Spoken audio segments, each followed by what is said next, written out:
Hello, my most amazing artists. Today we are going to be creating a Dr. Seuss character from his story If I Ran the Zoo, and he calls this a Tizzle Tufted Mazurka.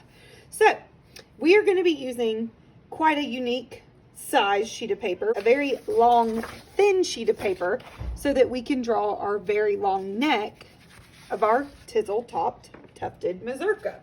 So here we go. Here's how Dr. Seuss drew it. A very long, skinny neck.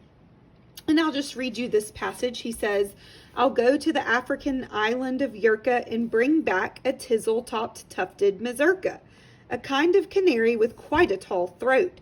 His neck is so long, if he swallows an oat for breakfast the first day of April, they say, it has to go down such a very long way that it gets to his stomach the 15th of May.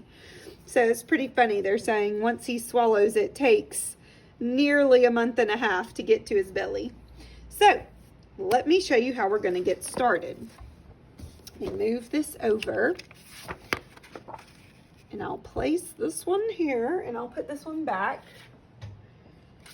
We are going to start with his belly.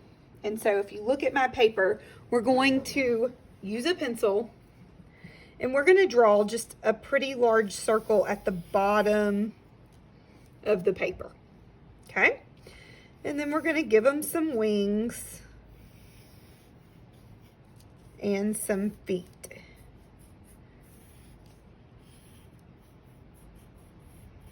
Okay, now we're going to ignore the neck, and we are going to start on his face. So to start on his face, you want to leave room at the top for his little tuft of hair right here, or feathers, I should say. But we are going to draw an M, and that's where his eyes will sit. You can draw the eyes any way you want. Okay, and just underneath the eyes, we're going to draw the side of his cheek, his beak right here. So kind of like a smile, like a cartoon smile.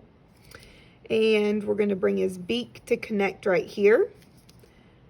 And bring the bottom part and connect it to his head. Okay, now you can add some eyelashes. And you can add the little tuft of feathers on his head. Just add that any way you like. Okay, and now we're ready for his long neck. So honestly, I think I made mine kind of fat, looking back at Dr. Seuss's character, but you're the artist, so make this any way you'd like. And so this one, I'm just gonna start a little bit skinnier. I'm going to go down and kind of tuft the hair out. Or the feathers. I keep saying hair, but this is a bird, so it's actually feathers. Might let it get a little bit wider as it comes down. And the last one will be right there, connecting to his belly. All right, now I'm going to take my black marker and outline everything. And one thing that Dr. Seuss does, and we can do this at the end, but one thing that he does is he uses black etching or black hatch marks to create value. So to create some shading. So you see the belly of this animal, it's yellow, but he has all these little black lines. Let's see, get out of this story, find a different one. Here's a good one. So he uses black lines a lot in his artwork. He uses nice solid colors and then a lot of black lines. Here's a good one with the Grinch. Okay, so let's just start by just outlining everything in black. You can use a black marker to do this, but I would recommend using a black Sharpie so that your marker does not run into your colors.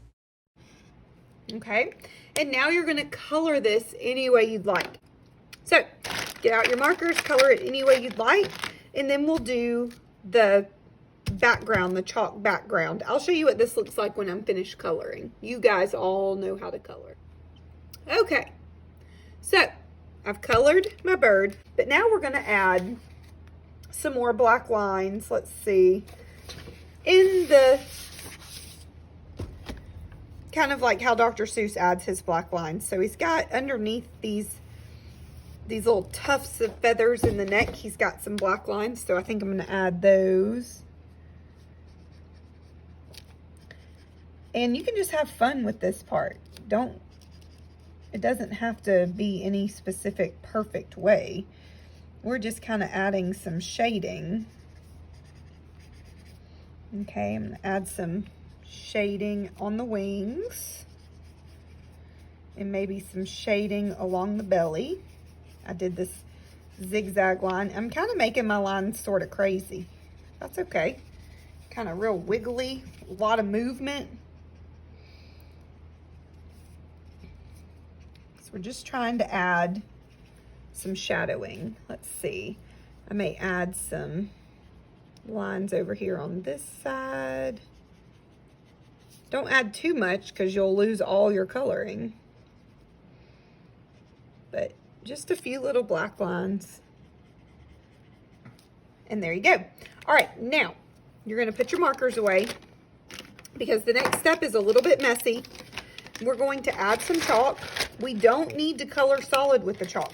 I'll show you a tip. We're going to kind of use the edge and we are going to color. We're just going to put the chalk on the paper and we're just going to add some chalk lines.